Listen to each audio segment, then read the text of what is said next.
Hey, I'm Fred. And I'm Ant. And this is Creator Generation. Create a generation of hype. Creator Generation features top YouTube creators and video experts sharing their tips, insights, and stories from working on the world's biggest video platform. All right, Frederico, what is happening this week? Anton, we are chatting with Danielle Lewis, who is the CEO of a company called Scrunch. Then, out of the blue, we get this email with this image and an apology message saying, I'm sorry, I was just waiting for my abs to look a little bit better. Scrunch, if you're interested, and you should be. Oh, I'm always interested, Fred. Scrunch is both an agency and a platform. And what they do is they connect influencers to brands and collaborators all over the world. Yep, and Dani is someone you should listen to because Dani really knows her So if you want to work with a brand, if you want to know how much to charge, and particularly if you want to find out what not to do when working with a brand, this episode is the one for you. It's a dinger. It's a humdinger. Let's get into it. Hi, I'm Danielle Lewis from Scrunch. Scrunch is an influencer marketing platform that connects brands and agencies with over 20 million influencers globally. We're a data analytics platform and we help brands make the right decisions when it comes to their influencer marketing. That is amazing. You've said that before. I'm not going to lie to you. I've said it once or twice. So good. Wish we could say something like that about what we do. Creator Generation. We help the next generation of creators do stuff and things. Yes, I'm all about the stuff and things. This does talk quickly about the history of Scrunch, where you started and how you ended up here. So people may not know this, but Scrunch actually started over 9 years ago now and had nothing to do with influencer marketing. As you can imagine, influencer marketing wasn't really a thing 9 years ago. So we went through a few company changes, built some cool technology. So we went from being a 3D virtual change room for fashion to being a fashion social network to being an inventory solution and media monitoring solution. And at that point, about 5 years ago, the first influencer made $1 million online and our customers were like, whoa, you can tell us when an influencer talked about us. Who was that? Who made the first mill online? Oh, good question. It was a fashion blogger from New York. I want to say it was like Susie Bubble or someone, but I can't remember. Wow. Yeah. Sorry. No, that's right. I should probably know that fact considering it's in my business story. It's in your story. It's a good story. Thank you. Yeah. And so we went, holy shit, influencer marketing is going to explode. And 5 years ago, it didn't explode. It probably exploded last year. But that was good. It gave us a lot of time to, at Scrunch, we really prioritized the data and the audience behind influencers. So it gave us a few years head start on building that technology. And we haven't looked back. Obviously, the market did explode. Everyone's talking about creators and influencers, and now we've got the technology to do cool shit. But you're not just like some tech girl boss who just saw the opportunity, though, right? You're an OG creator yourself, right? Oh yeah, I forgot about that. Yeah.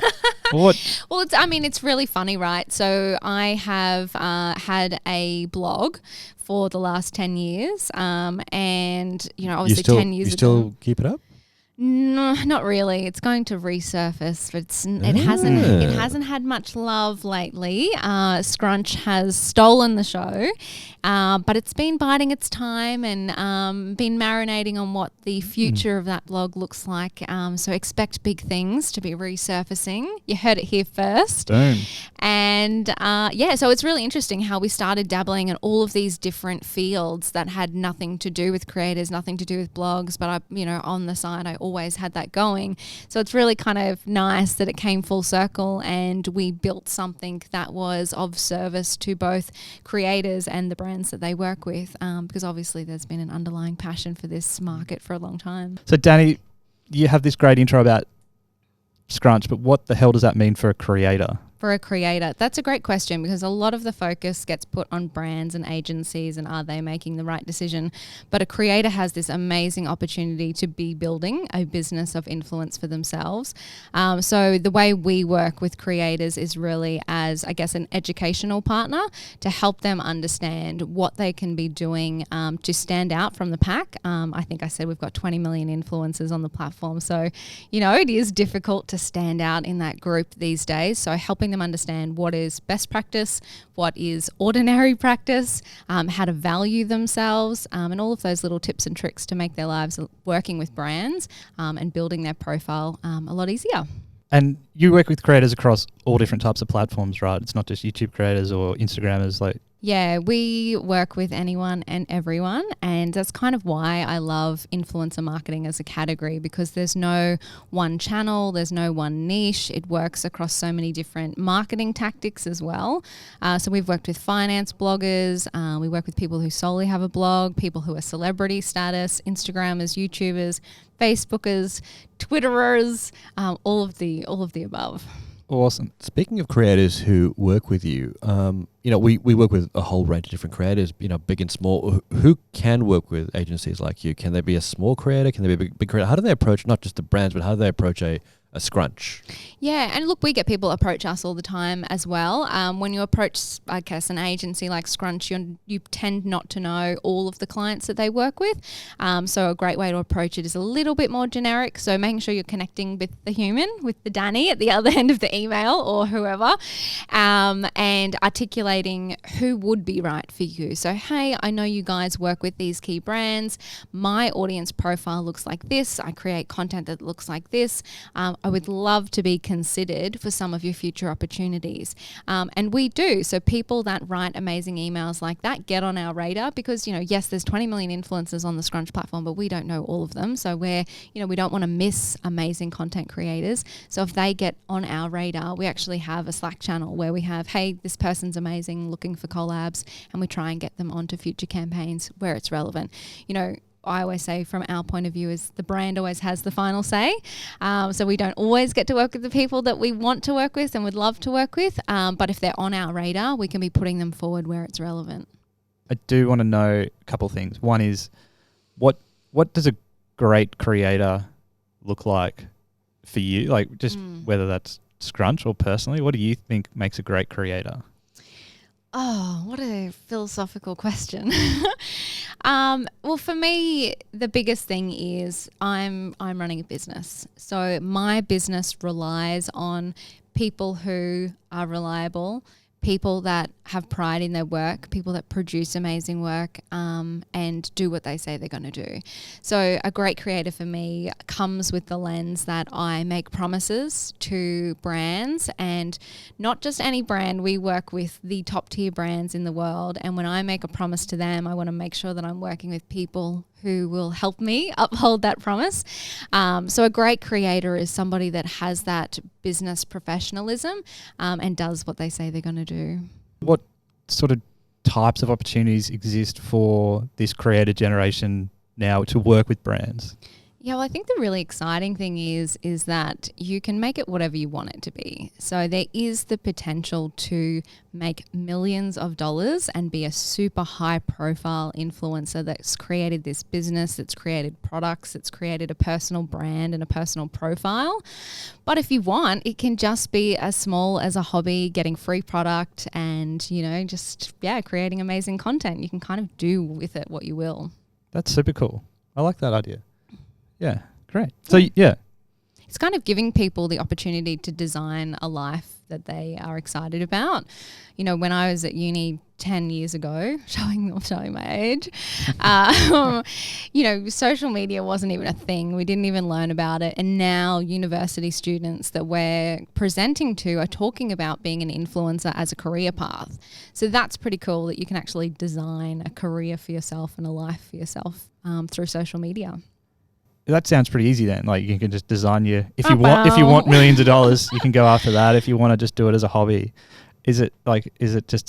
how hard is it to then become a career creator? I think it's really hard. So I liken being a creator to running your own business. So as a creator, you've got to think of a lot of different things. It's not actually just about creating content. It is about running a business. So it is about reaching out to brands for collaboration opportunities. It is thinking about managing social media platforms. It is developing a website. There are all of these skills. You might be figuring out graphic design to, create a new picture for your website or something. You might be, then you've got to deal with invoicing brands when you get to that stage. So it is running a business, and that's really tough. And especially when you're a solopreneur or a creator, you've got to learn all of those different things. And, that takes work, especially if it's a side hustle, if you're doing a full-time job and trying to figure out all of those things after hours. If you've got a family and you're trying to figure out those things, it's pretty difficult to balance everything. So what's the best thing about being a creator today?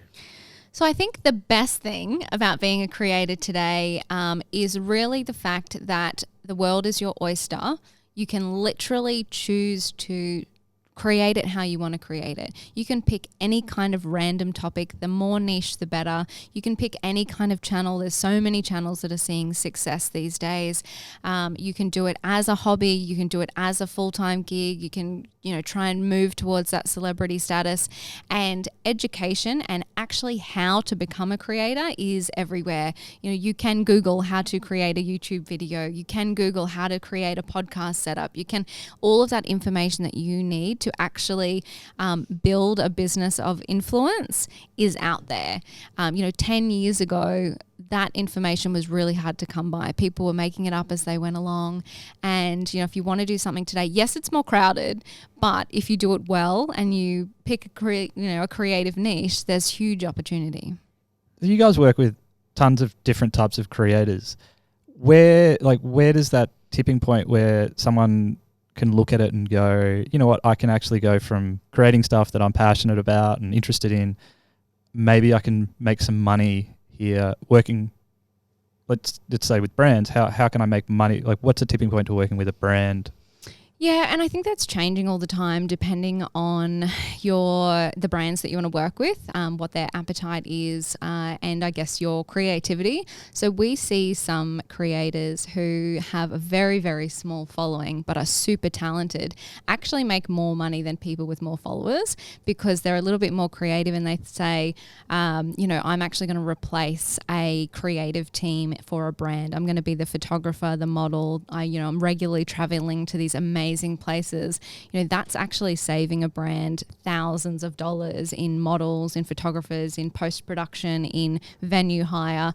And now all of a sudden this creator who's doing something amazing that they love anyway is charging a per image fee or a day rate or something that's not related to or tied back to how many followers they have.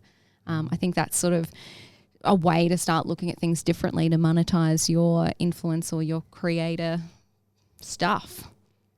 Or stuff and things. I love the stuff and things. I mean, you say small creators, and we get asked all the time, what's that magic number? What's my minimum number of subscribers or views that I need to be able to then start saying, hey, brands, pay attention to me and pay me or give me stuff? Yeah, so on the Scrunch platform, you need 1,000 followers to get in, essentially, because there is so much opportunity for that almost they're calling them nano influencers now because we love a buzzword. And, it's also a user-generated content layer as well. So, these are real people that might be real customers of a brand. They're super important to, get creative content from as well. So we tend to say there's a bit of a, 1,000 follower rule because once you've hit 1,000 followers as well, so no one has 1,000 friends. So if you've got to the 1,000 mark, you're obviously trying to be an influencer. You're obviously starting to dedicate your time to building a following. So, that tends to be where people are starting to take it seriously. At 1,000 followers, is it realistic for a creator to be thinking then, all right, I'm on the money wagon here. I've got bank coming my way? It's definitely time to start asking and exploring opportunities. I think that asking brands for money is like sales. So here's a new hat as a creator to put on, and that's sales.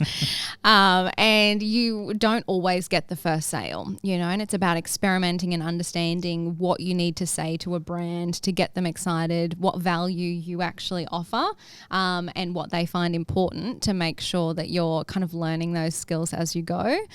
So I think it's a great time to starting, but I wouldn't be expecting to make that first billion. You mentioned that aspect of value. Like, do creators really know their value? A lot of the creators you work with, or how do they, how do they understand that? Yeah, I don't think a lot of creators understand their value. I think that there is, people have likened influencer marketing or the influencer, category as the Wild West because it is completely unregulated. There's not a per follower, guideline on what to charge. So we recently did a study across Australia and the US to determine some rough guidelines in terms of what people should be charging or what brands should be paying for people at different follower counts. But again, there's kind of exceptions to the rule. So if you are a smaller creator that might have, that first 1,000 followers, but you create epic content, there is inherent value in that. And, as that creator, you should be researching, well, what would a photographer charge? So, or what's a per image rate? Or if you were in if you're a YouTuber, what would a videographer be charging for this? How much would a brand actually be paying to have a creative team put that together? So therefore, what can I look at charging for that? So because creators ask us this all the time. It's like, how much should I be charging for this? And what's my value here? And you're right, it does really vary a lot, isn't it? And I think that's probably what sometimes makes it hard for brands and creators. Absolutely. And, I would be lying if I didn't say that everyone wants a good deal, but I think that creators also need to, develop confidence and assertiveness and push for what they know that they are worth. A brand is getting a good deal choosing a creator because they're not paying, those 10 people on a creative team. So either way, they know they're going to be saving money going with a creator. So a creator should be then looking at, okay, well, awesome, want to give them a good deal, but what is actually going to validate my time and position me and make it worthwhile?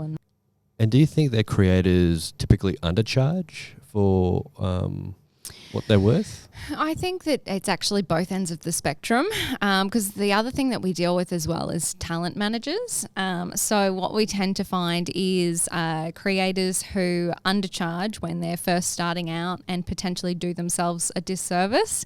And then when they're getting bigger and maybe a talent manager steps in, they tend to want to push the boundaries a little bit in terms of what is market rate, add their talent fee on top. And sometimes it actually gets a little bit, swings in the other direction of overcharging. Okay. I mean, we've worked with like a lot of creators we work with don't have talent managers, and there was one example where they had very good videos, and we were looking at what they were charging for like an ad. And we were like, well, try asking for 8 times as much. And he was like completely shocked. He's like, I can't ask for 8 times as much. And he goes, just try it. What's the worst that can happen? Exactly. Yeah. And he did, and they almost instantly said yes. But it Damn it, should have been 20 times. It also wasn't like a flip it, hey, just ask for more cash. It was like, this is a creator with over 1 million subscribers creating videos, getting well over 1 million views every time and a very, very, very engaged audience, and was, charging for a quarter or an eighth of what they should have. So it was just like, here's market rate for what the audience you're reaching that is very, very engaged. And the brand did just jump straight at it. So. Yeah, and that's the thing. I don't think creators realize that the brands are getting a good deal. It is very expensive to create great video content as a brand, and usually brands aren't that great at creating content. That is why they leverage these creators. And I think there needs to be a little bit more transparency around what market rate is. So if you got a video developed by a videographer, a model, had to hire a set, had to put it into post-production, whatever is involved, what would that cost? So that people can start making those comparisons around the work that they do, the hours that they put in, the creative genius that they even have, the brand also wants to tap into. All that stuff is highly valuable. So I think we probably need a little bit more transparency around what things cost in the real world, and then how we can kind of work it back for creators. That's starting to make sense and sounds pretty obvious, but to go back again, how does a creator then decide which brand to work with? Probably let's start there and then flow on from that. It's how does a creator decide, okay, which brand should I reach out to? Yeah, I think there's two approaches, authenticity to self and authenticity to audience. So as a creator, I think, we touched on earlier how running a business is hard work. So as a creator, you want to do stuff that sets your soul on fire. You don't want, if you're like a foodie and you love food, you don't want to be, promoting a plant brand. I say, there's a plant next to me, so that's what I reached for. It's a plastic plant too. It's a plastic plant. Oh my God, it's outrageous. You don't want to be promoting a brand that you don't love, that isn't going to be something that you're excited to get up every day and talk about. So I think it's important to figure out what you love and what you want to promote, because it comes across in content as well. Like we see influencers or creators who take jobs that it might be for the money, and you can see the lack of passion in the content they produce, and that's not a great scenario because it means they won't get used again. People look at that, whether it be the brand, whether it be the agency that's engaged them. Everyone wants the best result. So if you're not passionate about it, you're not going to do your best work. So I think it's important to understand what you love and what you want to get up every day and create. And then I think it's really important to understand your audience. So your audience will have a demographic profile. They will engage with you on their content, on your comments or in your blog or whatever it might be. It is so important to figure out who they are and what they care about, so that you can also incorporate products, brands, content that they're going to love, because that over time is what's going to build the following and engagement, and keep people raving fans. We're talking about that authenticity to audience. Does an audience mind being sold to by creators? Not when it's authentic. So consumers aren't stupid. They know that creators and influencers need to make money.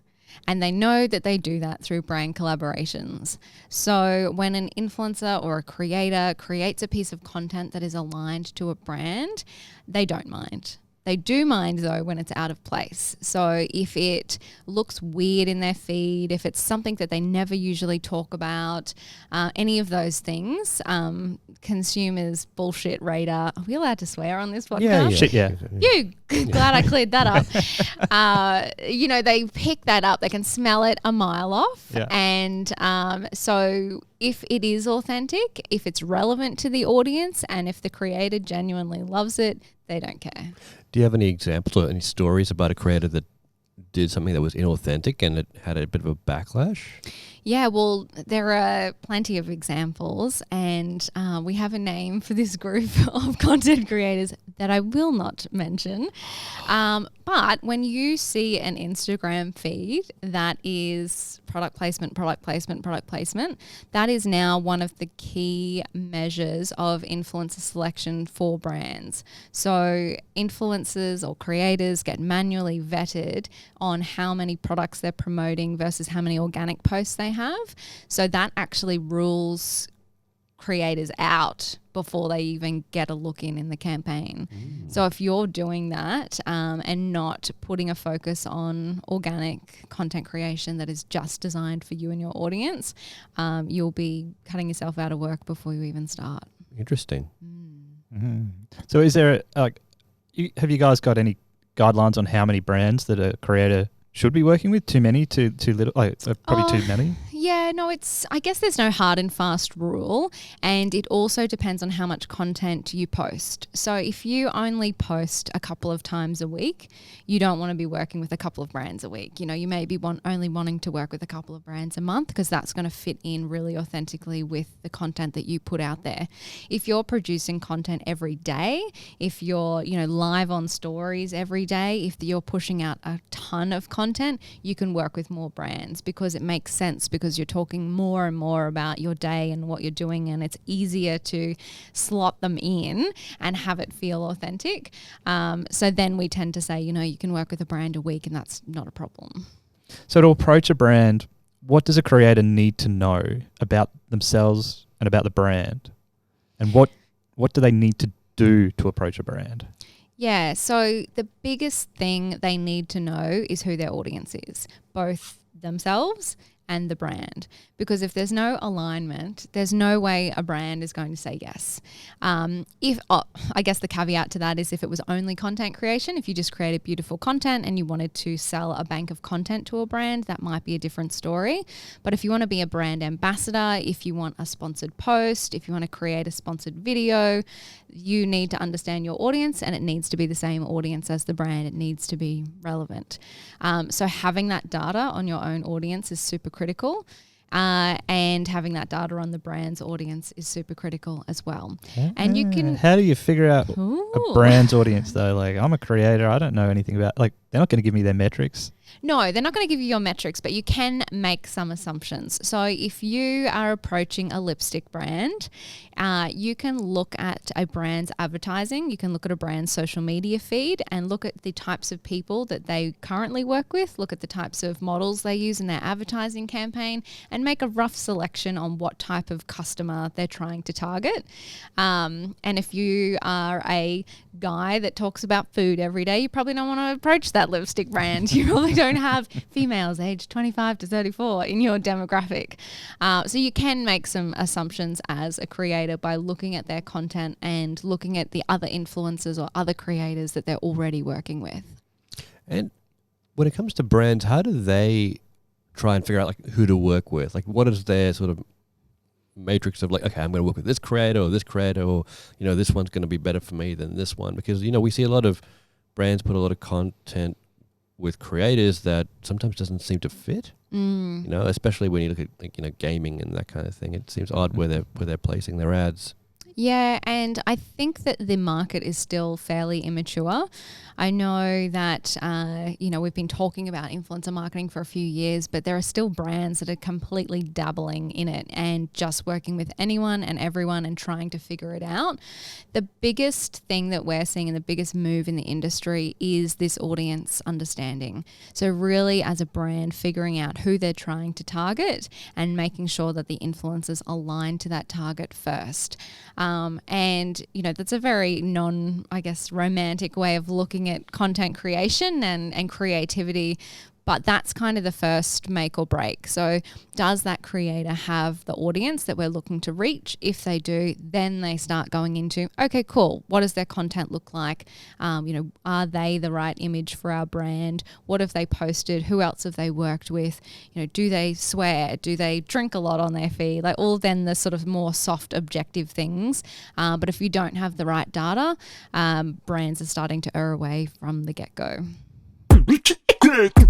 When I'm on the mic. Anton, I think it is time to take a quick break. Yep, I reckon people need to hear what else we've been cooking up. That's right. We also have an app. The app is basically designed to create a global community of creators. So bring together all the creators all over the world to have great conversations, and also give them access to a bunch of extra content to make them even better at what they do. Definitely. And we've made this thing so it's available both on iPhone through the App Store and for your Android device on Google Play. So jump on, check it out, join the creator generation. What does a great pitch to a brand look like? Can I tell you what it doesn't look like first? Yes, please. So if you are contacting a brand and you've found their amazing Instagram profile or social media profile, don't slide into their DMs and say, hey, want to collab? I can't believe it. This example keeps coming up again and again. It literally just came up this week of someone doing that. And it's just, you do have to think about yourself as a business. And as a business owner, you would never reach out to someone, you wouldn't say that to someone in person. So you don't say that on social media. So what a good pitch looks like. Email is actually great. If you can email someone first over DMing a brand, that is definitely the recommendation. You've got to remember that you're not dealing with another, say, creator who is social first. You're dealing with a brand marketing manager, and they are sitting in front of their computer every day looking at their email inbox. So that's where you want to be. You need to understand that audience relevancy. So it's really the why. Why, as a creator, would that brand want to work with you? And the key things will be the audience, so the alignment and how relevant and exciting your audience would find it to find out more information about this brand, and then the value you can provide in terms of content creation. You might even do a bit more research and find out how often they actually post on their social media profiles. Hey, I noticed you're only posting once a week. Is that because you don't have an amazing bank of content? Let me help you create that. Not only is my audience relevant and would love to hear about your brand, but I can actually value add here and make your life easier, Mr. Marketing Manager or Mrs. Social Media Manager, and supply that content. So I think it's really about understanding your why, which is audience, and your value. How can you make their life easier?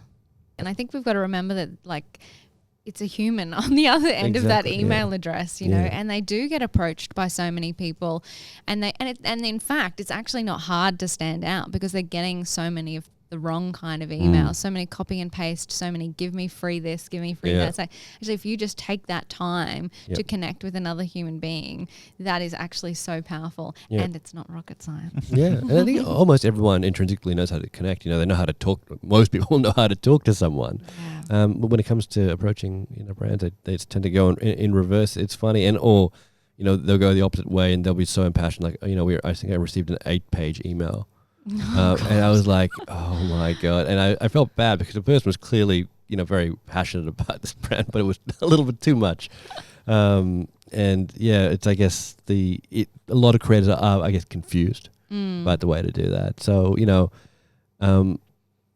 do you know of a rough structure or a general structure they can take in approaching a brand, and the key points they should identify? Totally. And I think you nailed it with don't go overboard as well. It's, you think about if you received that email, you'd get a paragraph in and you'd be like, okay, I'm done here. Next, delete, archive.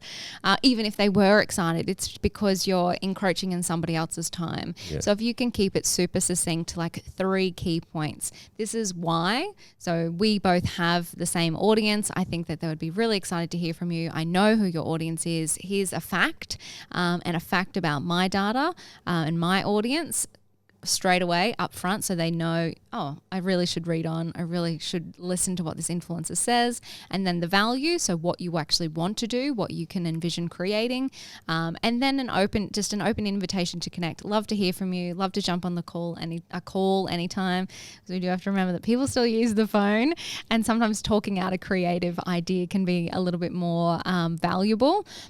Keep it short and sweet. Those 3 things, that's it. If you want to personalize it, that would be the cherry on top. If you found out something interesting about that particular human, so if you weren't just emailing a marketing@brand.com email address, if you actually found out who that marketing manager was, stalked them on Instagram, found out that they loved cats, and put a cat gif in there, wouldn't hurt either. So some kind of level of personalization, but as long as it is, to the point, and sort of gets that value message across. Should the creator make any attachments or anything like that? Should they have a pitch or a media kit or anything like that? Is that a necessity, or? It's not a necessity. What I like to do is use that as a way to open up a dialogue.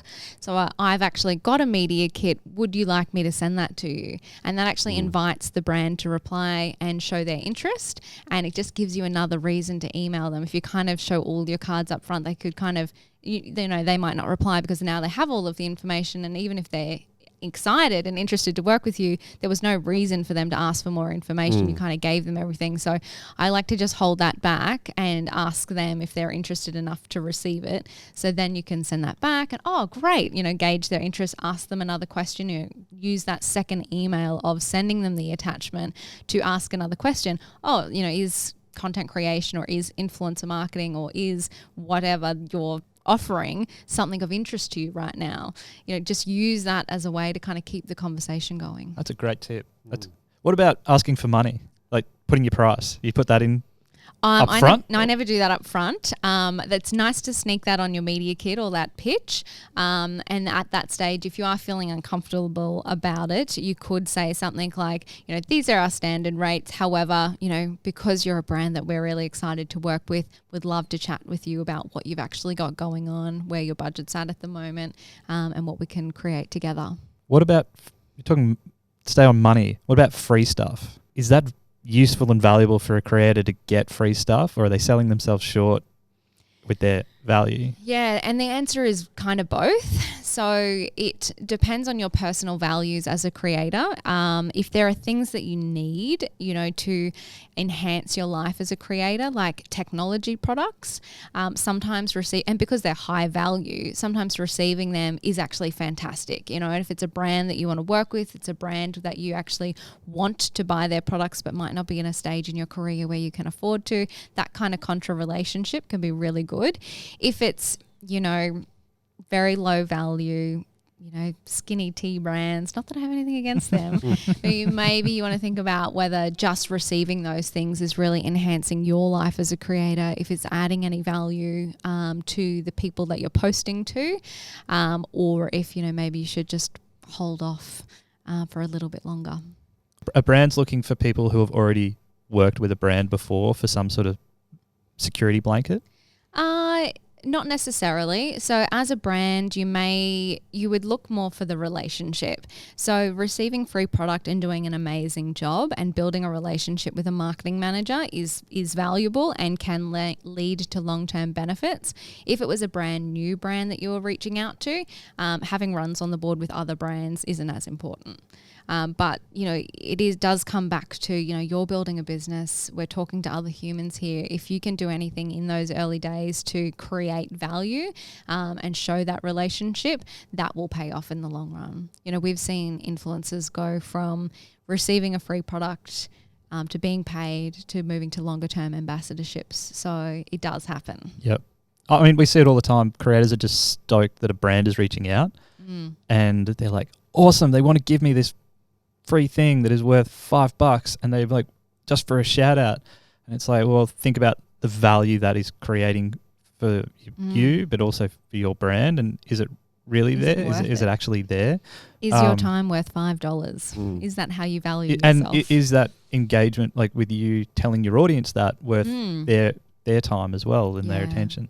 But yeah, like a lot of times we see creators get super excited that brands reached out to them for something that is going to return a lot of value for the brand and be valueless for the creator, but because it's like their first or their only interaction with a brand, they jump on it. And it may or may not be a good thing, but there's normally like an excitement level around that. Totally, and it's validation, right? It's we all have egos, and they all like being stroked, and that validation of someone saying, "Hey, you're doing amazing work. I want a piece of that action." Of course, it feels good. Of course, everyone wants to be valued, but So what I would sort of say to that is love that, feel that, and then do exactly what you said, really think about whether it is providing value to your audience or your future career. Yeah, I can't remember which creator we spoke to recently who said this, so if you're listening, I'm sorry, but they did say, look, if these offers are coming in, and just take a minute, take a time, sleep on it, think about it. Is it right? Like that offer, they want to work with you. That offer's going to be there tomorrow morning. And maybe, if you hadn't asked for payment previously, this is the sign that you've been looking for. Great. All of these people are reaching out and they want to work with me. Obviously, I'm doing something right. Obviously, I've got the right audience. Obviously, my content is high quality. Cool. Why don't we start experimenting and asking for some kind of payment for what we're doing? Some will say no because they don't have the budgets, and that's nothing against you as a creator, but some will say yes, and maybe that's sort of where you start to cut your teeth. How about alternative pathways to talking with brands? I mean, there's a creator we work with who got to a particularly big brand through another creator, another recommendation, or they've been through to they've gone to an event and they've met someone there. So what other stories or what other ways can you tell creators to use to approach brands or at least meet up with them? Yeah, absolutely. Events are amazing. I think we undervalue the human-to-human connection. We're so digital, we're so social, you're following someone, but it's just so easy to get lost. There's just too many billions of people on social media to really cut through. So going back to that sort of physical, relationship, grabbing a drink with someone is so, so important. And events are a great way to do that. You can meet people that you would never, that wouldn't reply to your email in person sometimes, which is super exciting. So definitely events is a really key one. Collaborating with other influencers is a great idea. And we actually, even at Scrunch, we have influencers who monitor what other influencers do, and they're like, hey, I noticed you working with XYZ. I actually have a similar audience profile to that person, and, I think my, content would be great for whatever it might be. So actually positioning themselves alongside other influencers and noticing what brands are doing and what campaigns they're working on and what they have in market. So I think that general research and being aware of what other influencers are doing is super valuable, but then, collaborating with them as well and getting in their content and getting noticed by brands. We always say to influencers or creators, who have a certain number of followers, start to reach out with other influencers who are kind of a similar size, so you can start to share audiences. So if you're, go on a coffee date and take a snap together and tag each other, or, create a video Q&A about something that you're both passionate about, leverage each other. The thing is that people shouldn't have a scarcity mentality. There are, consumers galore that will follow, the next creator and the next creator as long as they're doing amazing things. So, you shouldn't be worried about kind of working with other creators and that you'll miss out on a brand collaboration. There's just so much opportunity out there. All right. So let's say a creator's done all these things. They've hooked up with a brand. What happens next? Like, let's just go make some rad shit.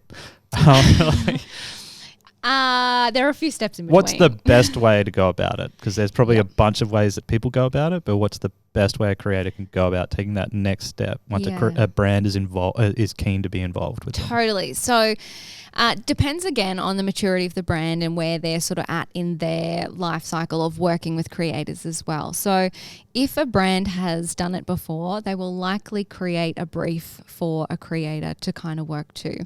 A good brand will understand that creators are best at creating, shocker, and that they should give them creative freedom, but within guide rails. A brand still needs to achieve a goal of getting the correct information out there about that brand. So if a brand provides a brief to the creator should first and foremost dive into it, check it out. Does it make sense? Do they feel confident in creating their content around this brief, or do they need to ask clarification questions? Every brief I've ever received, we've asked clarification questions on. So do not ever feel as a creator that you can't go back and ask for more detail, because that's going to impact the quality of your content as well.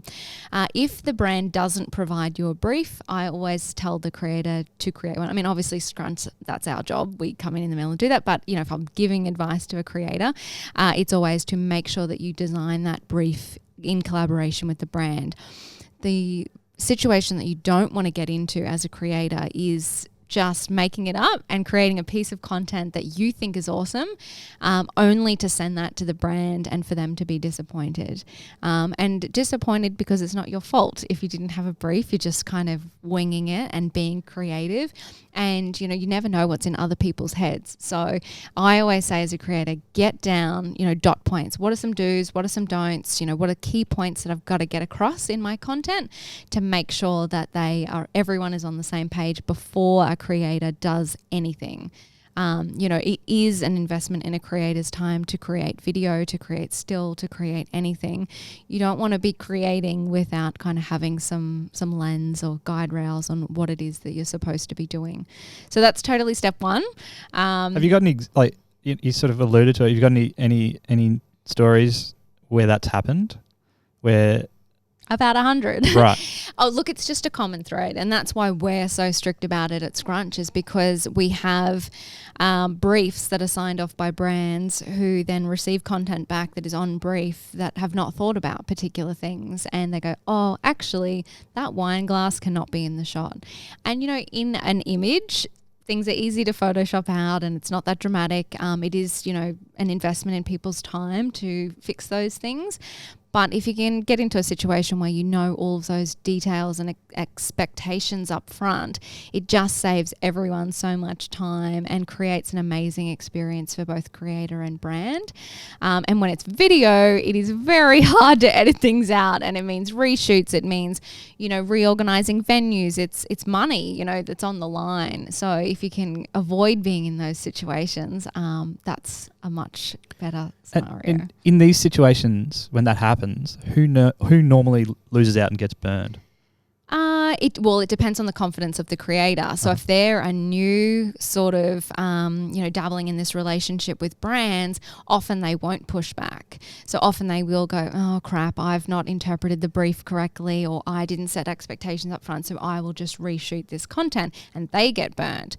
And on the flip side, I mean, we have seen it happen to brands as well. We'll push back and say, well, actually, no, you signed off on this, and this happening. So if you would like that reshot, that will cost you XYZ dollars for the creator's time. So, you know, both sides can get burnt in the situation. So aware of the thoughts of just lay it out on the table up front and avoid it. When it comes to working with brands, I mean, brands have been doing this for a long, long time. They have a long history, right? And I mean, we've seen briefs where they said, you know, okay, you're going to shoot this, but you can't have any kids, you can't have these colors, you can't have, you know, any other brands in it, you can't have this type of car, and, you know, it's like they want it to be really specific. And when it comes to a creator who's very organic in their content creation, that can be quite shocking. How do you deal with it? I know you said you can go back and ask for clarification, but is it worth pushing back on things like that? Yes and no. So it just depends on what those points are. So sometimes those points will be in a brief for good reason. So there may be, legal requirements or legislation that brand actually has to adhere to. So, you know, we just worked on a campaign with a laundry detergent, and kids couldn't be in reach of that product because that's a health risk. So that is really important. There may be other, obviously the competitor one is a big one. So making sure there's no competitors in the shot, that's just courtesy to a brand that is actually paying you to create something. So I think it's about thinking about each of those requirements and why they're in there. So is there a good reason? If you look at some of those things and you think, that's probably pushing the boundaries a little bit, that's when it's worth going back and saying, okay, are these make or break? Because I've actually got these 3 awesome creative ideas, and if you can be flexible on these 2 points, if they're not mission critical, I think this could actually produce much more exciting content for you.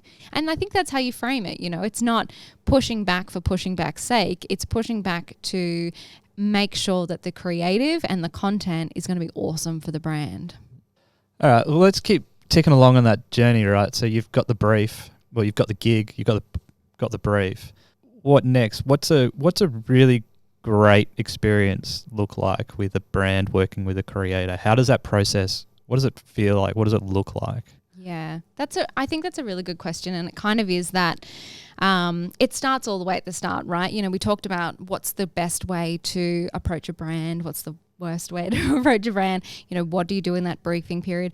I think that, the experience is the end to end. It is making sure that you're creating value up front. It is making sure that you're setting clear expectations for yourself and understanding what goes into that brief. I think once we get past that, it is about how you execute, how you uphold yourself as a business professional in this commercial relationship that you have entered into. We have had experiences in the past where we will have creators who have signed contracts with brands. It's come time to deliver the content and they fall off the face of the earth. And, that not only hurts their reputation and means someone like us won't work with them again, but it also impacts our reputation in market to that brand. Obviously we do things for the brand to make sure that that content gets replaced and other people come in, but, it doesn't reflect well on anyone in the relationship. So making sure that if you've committed to something, that you have the time to do it, and that you do what you said that you were going to do, all the way through to the end. I mean, there will be times when you think that unreasonable requests have come through. So if you've shot content, sent it back that you believe is on brief, and there may be something that, maybe it is an interpretation of the brief that you've missed, or something unreasonable has come back, and how you hold yourself and how you work through that, and think about that other person on the other end of the line who's probably got a boss above them that they're dealing with. So trying to be kind and understanding and get to a place where everyone wins without just, pushing backs for pushing back's sake, not doing what you've agreed on. I think people have to think about the entire experience of working with a brand from that day one through to delivering that content at the end. And that goes to, even post content. If you're not just engaged to create content, if you're also posting that on your social channels, understanding the metrics behind it. So making sure that you're not just posting it and forgetting about the relationship, but following up with the brand and presenting back the metrics that post got for you. As an agency, Scrunch does that. We will tally up all of the metrics and deliver it back in a report to the brand. But if you're working one-on-one with the brand, going above and beyond and showing, what, I told you up front that my audience would care about what we're going to do. We did it, and what? They did. It was awesome. Here are the results. I'd love to work with you again. The experience was so positive. Make that person feel like they made the right decision working with you as a creator. And that's what's going to lead to repeat business. Tell me a story about what happens when it goes wrong. What does going wrong look like? And then you can flip side of that about what to do instead. Yeah. So, well, I think it goes back to, when I was touching on the going MIA. For me, that's the biggest thing. If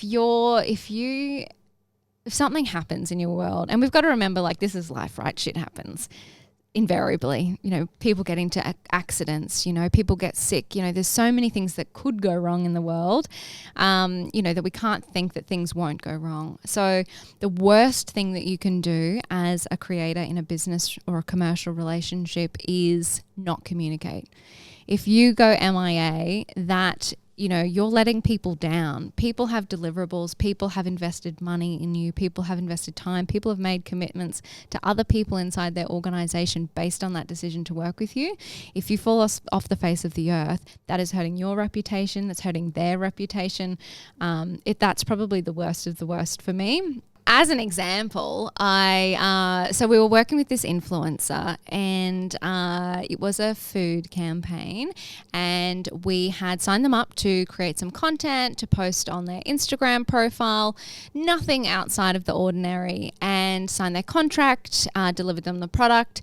Everything was kind of going swimmingly to timeline, and got to the day where content was due and hadn't received it, which, isn't, too outrageous to have to follow people up, so chased, and they literally fell off the face of the earth. So we were chasing, weekly, then daily, and literally getting no response. We started putting together new lists of influencers to present to the brand to cover that spot, and then out of the blue we get this email with this image and an apology message saying, "I'm sorry, I was just waiting for my abs to look a little bit better. And I'm like, what? So, you know. And that was completely normal to that creator. That was well, that's how it came across, was that this was the most obvious thing that they had done, not to deliver content with subpar abs, but to deliver content that had superior abs. And you may or may not be surprised by this, but the brand couldn't give two hoots about his abs.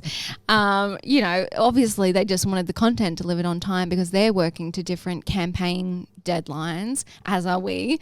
And, you know, so, you know, internally at Scrunch, you get blacklisted for things like that. Well, that was my next question. You know, one, did they use the content? And two, did they work? You know, did they work with that ab boy ever again? So they used the content because you know, it had all gone through, and fortunately, and the abs looked. The abs, you know, they were primo. Good abs. They were good abs. We did share the photo around the office. No, but internally, we don't work with people that miss deadlines, because then that reflects poorly on us, and we're, you know, having to have that conversation with the brand that people are going MIA, and so we won't work with people like that. Yeah.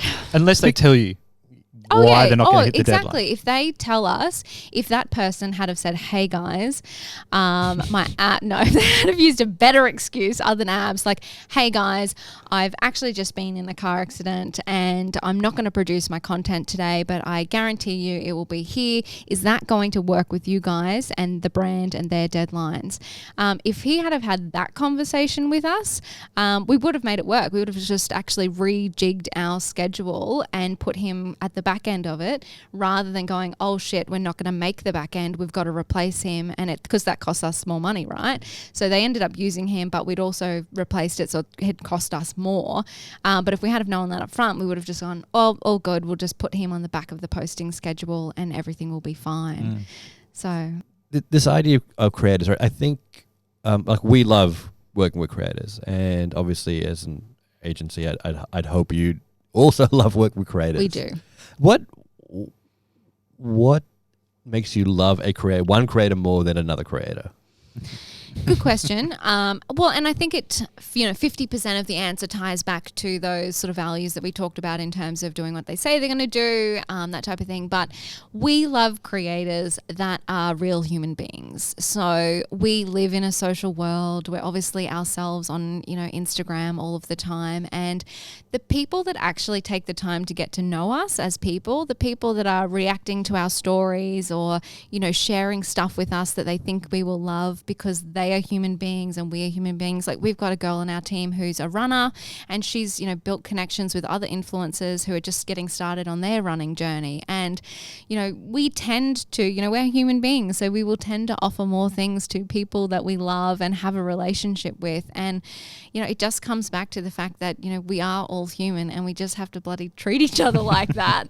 So they're my favorites. If you had to give 3 top tips to a creator with how to work with a brand, or actually you can decide how to work with a brand or how to get in front of a brand and get noticed by a brand, what would those top tips be? Yeah, so, well, look, I think it's probably a good summary of our conversation today. So making sure that you understand yourself, firstly, so understand your audience and understand what kind of content you want to be creating ongoing. Do your research. So make sure you understand who are the people working at those brands who actually have the say as to whether they will work with you or not. And then for longevity and repeat work, making sure that you deliver on the commitments that you set with brands. Danielle Lewis from Scrunch, thank you so much for joining us on Creator Generation. It's been a pleasure and very, very insightful. Thanks so much. Thank you for having me. Some very good tips there from Dani for creators that they should definitely take note of. Epic advice. Head on over to the Creator Generation app. We're going to host a Q&A with Dani. And if you want any particular creator to feature on the show, let us know as well. We'll track them down. We will indeed. Not in a stalkery way. No, in a very normal, very professional way. Yeah. Until next week. Bye. See ya. Generation of hype.